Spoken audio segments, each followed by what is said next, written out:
And then at the end, once everyone's kind of finished presenting, we're going to open up to Q&As from the audience for about 10 to 15 minutes, depending how much questions you have to ask.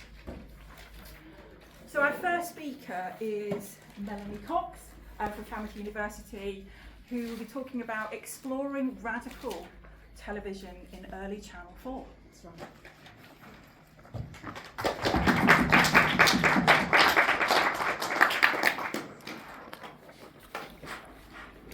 Hello. When I was planning this paper, I was determined not to lead with Conservative MP Norman Tebbit. Yet here we are.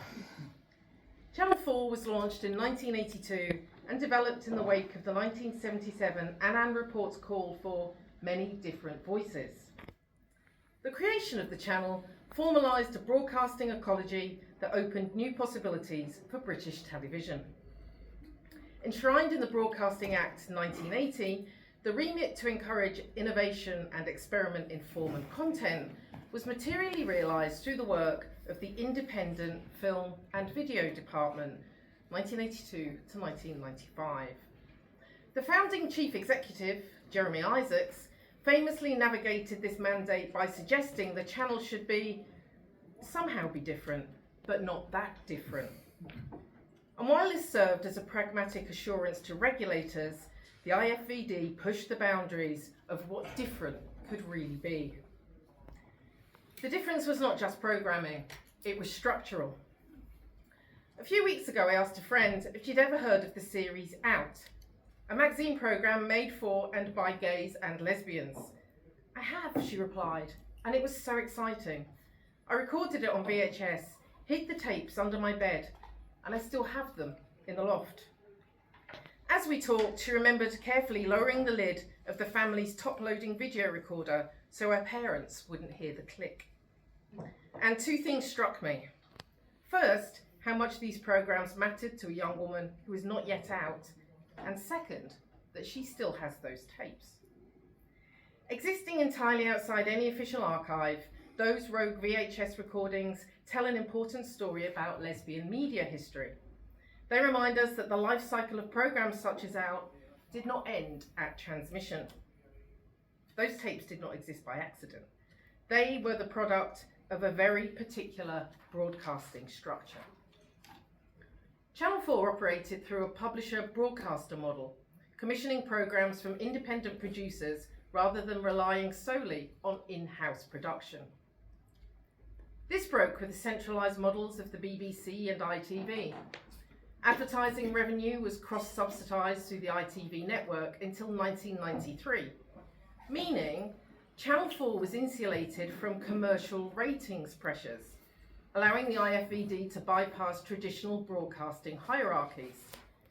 Under the successive leadership of commissioning editors Alan Fountain, Rod Stoneman, who we're lucky to have here today, and Caroline Spry, the department developed a distinctive commissioning culture that worked with politically engaged filmmakers, regional organisations, and workshop collectives beyond the broadcasting mainstream. They created new routes where disenfranchised voices could access television production and distribution. Its output, including flagship programmes such as the 11th Hour, a late Monday evening space for political and personal documentary, low-budget fiction and films from the global south, and the people-to-people seasons of Access programming, provided a platform for new filmmaking practices. This was evident in commissions such as Amber Film and Photography Collective's Biker from 1983, broadcast on People to People, which replaced documentary conventions with localised, self-represented, working-class voices. And although the word marginalised never appeared in the Broadcasting Act, the IFVD worked against this silence, transforming an omission into an active arena for diasporic and subaltern communities. As Alan Fountain later recalled, I'd got very much into militant cinema in the 1970s, and a lot of that was tied up with films from Latin America and from other parts of the world, what has been called third cinema. That commitment found expression in strands such as New Cinema of Latin America Africa on Africa, and later, South. Through these acquisition strategies, the IFVD acquired or co-financed more than 150 feature films while opening television to first-time directors. Together, these initiatives helped construct what I term a transnational vernacular public, a communicative sphere where locally grounded political struggles entered into dialogue across national borders. The department also demonstrated a willingness to commission work that engaged directly with the political struggles of the period, giving space to socialist, feminist, anti-racist, and anti-imperialist ideals that sat uneasily within the political consensus of the period. The miners' tapes narrating the 1984-85 strike from the miners' perspective signalled the department's ethos to support work that openly aligned itself with working-class political struggle during one of the most divisive periods of the Margaret Thatcher era. Crucial to this infrastructure was the Workshop Declaration in 1982, an agreement between Channel 4, the British Film Institute and the ACTT Union that established a sustainable founding framework for grassroots production. These workshop groups resisted traditional representations while constructing alternative infrastructures for production, distribution and exhibition. Handsworth Songs, 1986, a British documentary film directed by John Akomfra and produced by the Black Audio Film Collective, stands as one of the most influential works commissioned under this framework, described by Stuart Hall as an exemplary counter-hegemonic media practice. There is, of course, a certain irony that the government that helped create the conditions for one of British television's most radical departments did so while seeking to reform a broadcasting landscape it regarded as too dominated by the BBC. But what fascinates me is not only the significance of the department itself, but what happened before and afterwards, how these programmes circulated, how they survived, and what their afterlives tell us about media, power, remembering, and erasure. How then should we understand the significance and plurality of a department like this? Public sphere theorists Nancy Fraser and Michael Warner provide a useful way of thinking about the IFVD. Rejecting Jürgen Habermas's idea of a single unified public, Fraser argues that the democratic societies are composed of multiple competing publics. She describes subaltern counterpublics as parallel discursive arenas where members of subordinated social groups formulate and circulate alternative interpretations of their identities, interests, and needs. Warner extends this argument by suggesting that publics are not pre-existing entities, but are brought into being through the circulation of discourse and modes of address. He further describes a public in waiting as a public that calls itself into being through discourse before it's fully recognised by dominant institutions. The unusual aspect of the IFVD was that it did not simply represent marginalised communities. It repeatedly created the conditions for them to speak on their own terms. So I began to think of the independent film and video department as a complex stratification of counterpublic infrastructures where multiple counterpublics could be produced, circulated, and sustained. These infrastructures generated publics and histories before emergence and trajectories beyond disappearance. To understand those journeys, I propose a structural life cycle of the counterpublic, beginning with the antilife, the period before public visibility, and extending through interruption and afterlife.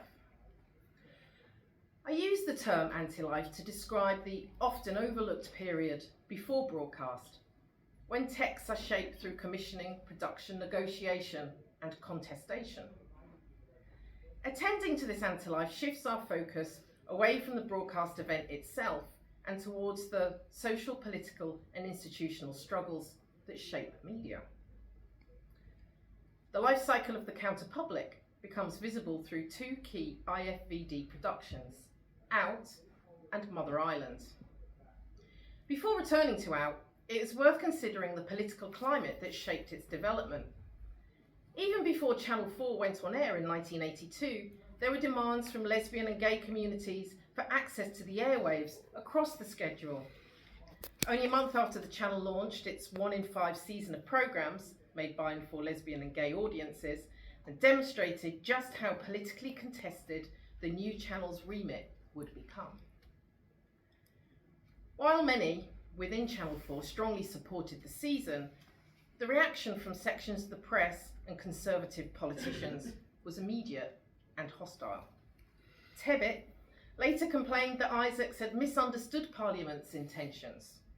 The government, he insisted, had meant minority hobbies, golf, sailing and fishing, not gays and Northern Ireland. And this response is revealing. It illustrates that the debate surrounding Channel 4 was never simply about programming preferences. It was about who public service broadcasting was for, which publics it chose to represent, and where the boundaries of acceptable public discourse should be drawn. The IFED's role in fostering subaltern counterpublics can be seen in its support for lesbian and gay television, most notably through Out on Tuesday, which later became Out. Commissioned in the late 1980s by Caroline Spry, Out on Tuesday tested the new channel's remit.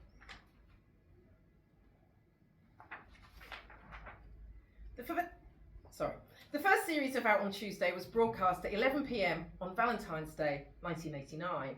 Its opening programme responded directly to Section 28 by asking Saatchi & Saatchi, Margaret Thatcher's favoured advertising agency, whether homosexuality could be sold to the British public. But attracting an audience of nearly 1.2 million viewers, it moved to a 9 p.m. slot for its second run in 1990, demonstrating a substantial appetite for television that challenged assumptions about lesbian and gay representation. Renamed Out in 1991, it combined documentaries, news, experimental work and drama, addressing issues ranging from HIV/AIDS and policing to black gay identity and international politics. More importantly, it created a forum where communities could shape public debate rather than simply respond to established media agendas. This participatory structure aligns with Fraser's conception of subaltern counterpublics as spaces of active meaning-making rather than passive inclusion. But while Out reached the screen, not every IFVD commission followed the same path. Mother Island reveals what happened when a counterpublic was prevented from entering broadcast circulation. It shifts attention from counterpublic visibility to the conditions that make such visibility possible. Warner's notion of a public in waiting provides a useful starting point, but Mother Island reveals something different. The women were not waiting to become a public. They already constituted a counterpublic. What remained in waiting were the conditions through which that counterpublic could enter broadcast circulation. Mother Island explores how Republican women understood and negotiated the symbolic figure of Ireland as a maternal nation. Crucially, it allowed them to define themselves rather than be defined by others. The women already existed as a political community. What was waiting was not the public itself, but the mode of address and platform through which it could circulate its experiences. That waiting period proved longer than anticipated. Completed in March 1988, the film was delivered to Channel 4 just as Home Secretary Douglas Hurd introduced the broadcasting ban. He argued that we must try to find ways to starve the terrorist and the hijacker of the oxygen of publicity on which they depend. Although Channel 4's legal department initially considered no further intervention necessary, Derry Film and Video Workshop were instructed to remove an interview from Mairead Farrell and replace it with a surrogate of similar stance. As the restrictions expanded, 5 of the film's 11 interviewees became subject to the ban, leading then Deputy Commissioning Editor Rod Stoneman to conclude that any further cuts would render the proposed edits academic. Framing these women's voices as oxygen of publicity placed the film in suspension. If the IFVD had created the conditions for these women to speak, the broadcasting ban effectively locked the door. Although Mother Island was eventually broadcast in 1991, it entered British television only after a restrictive editing process. The question was never simply whether it would be shown, but what kind of film would ultimately reach the screen. I argue that Mother Island became a counterpublic in waiting, physically present on tape, yet institutionally suspended from broadcast. At this point, Gayatri Spivak's question, can the subaltern speak, becomes particularly relevant. The women of Mother Island had already spoken. Their voices had been recorded, edited, and prepared for broadcast. The issue was not the absence of speech, but the conditions where that speech could become publicly audible. In this sense, the broadcasting ban functioned not only as a mechanism of censorship, but as a refusal to hear a counterpublic that challenged the state's preferred narrative of the conflict. But the ban in 1988 was not the end of the life cycle of the documentary. It simply migrated elsewhere, into a technological subaltern sphere of VHS tapes, reels, community screenings, and film festivals that bypassed the state's control of broadcast circulation. Mother Island escaped the waiting room through the material form of the VHS. The tapes did not simply carry the counterpublic's message. They became the counterpublic. The counterpublic served not despite the tape, but through it. What emerged was a counterpublic circuitry through which the film continued to circulate beyond formal broadcasting. Excluded from television, it found new routes through alternative circuits of exhibition. Counterpublics, I suggest, may persist through memory, media artifacts and archives long after their original sites of visibility have disappeared. So to return to Spivak, the question was never whether the subaltern could speak. The women of Mother Island had spoken. The question was whether British broadcasting was prepared to hear them. The remarkable thing is, despite attempts to silence them, many of these histories continue to circulate long after broadcasting, in tapes, archives, and memory. My research argues that the independent film and video department functioned as a radical intervention within British public service broadcasting. Through its commissioning practices, production structures, and distribution networks, it created the conditions for alternative political communities to emerge, circulate, and endure. The archive currently under development extends that work as a secondary counterpublic infrastructure, reconnecting a broadcasting ecology fragmented by neglect, dispersal, and technological obsolescence. The archive doesn't just save the image, it saves the social relations that the department helped to create. That's it.